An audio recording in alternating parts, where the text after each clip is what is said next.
Hi అందరికీ. ఈరోజు మనం ఇంటి స్టైల్లో చాలా టేస్టీగా ఫిష్ కర్రీ ఎలా చేయాలో చూడబోతున్నాం. సింపుల్ ఇంగ్రీడియంట్స్లో అద్భుతమైన రుచి వస్తుంది. మరి ఈ వీడియోని చివరి వరకు చూసి ఎంజాయ్ చేయండి. తప్పకుండా లైక్ చేయండి, షేర్ చేయండి, కామెంట్ చేయండి. ఛానల్ని అయితే సబ్స్క్రైబ్ చేసుకోండి. ఇలాంటి వంటలు అయితే మీకు డైలీ అప్డేట్ ఇస్తూ ఉంటాను. స్టవ్ ఆన్ చేసి కడాయి అయితే పెట్టుకోవాలి. కడాయి పెట్టుకున్న తర్వాత 5 టేబుల్ స్పూన్స్ ఆయిల్ అయితే వేసుకోవాలి. ఇక్కడ ఆయిల్ హీట్ అయ్యాక సన్నగా తరిమి పెట్టుకున్న ఉల్లిగడ్డ ముక్కలు అండ్ పచ్చిమిర్చి ముక్కలు అయితే వేసి ఒకసారి కలుపుకోవాలి.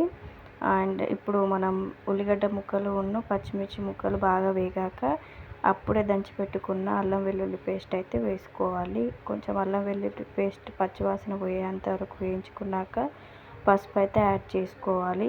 ఇక్కడ నేనైతే ముందుగానే చింతపండు అయితే నానబెట్టుకొని రసం చేసి పక్కన పెట్టుకున్నాను.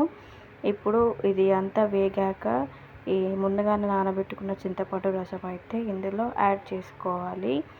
యాడ్ చేసుకున్న తర్వాత రుచికి తగ్గట్టుగా సాల్ట్ అయితే వేసుకోవాలి. సాల్ట్ వేసాక మనం ఎంతైతే కారం తింటామో అంత మనకు సరిపడా కారం అయితే యాడ్ చేసుకోవాలి. ఇక్కడ నేను ధనియాల పౌడర్ యాడ్ చేశాను.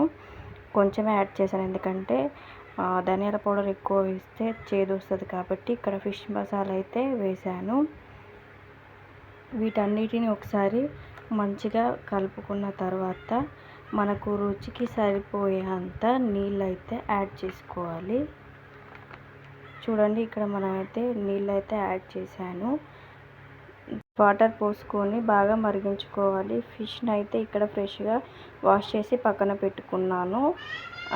ఇప్పుడు మరిగేంత లోపు అయితే నేను అది ఓమా అన్నమాట, అది బాగా ఇట్లా చేతులతో నలిసి అదైతే వేశాను. ఇక్కడ చూడండి, చారు అయితే మంచిగా మరిగిపోయిందన్నమాట.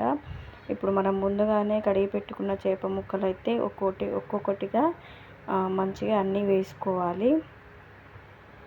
చేప ముక్కలు నెమ్మదిగా వేసుకొని మూత పెట్టి ఉడికించాలి. చేపలు సాఫ్ట్గా ఉంటాయి కాబట్టి జాగ్రత్తగా ఉడికించుకోవాలి. అంతే, ఎంతో రుచికరమైన ఫిష్ కర్రీ అయితే రెడీ అయిపోయింది. వేడివేడి అన్నంలో తింటే చాలా టేస్టీగా ఉంటుంది. మీరు కూడా ట్రై చేయండి.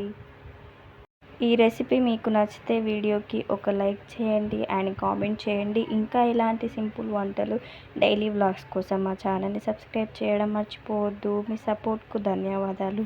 మళ్ళీ మరో వీడియోలో కలుద్దాం. బాయ్ అందరికీ.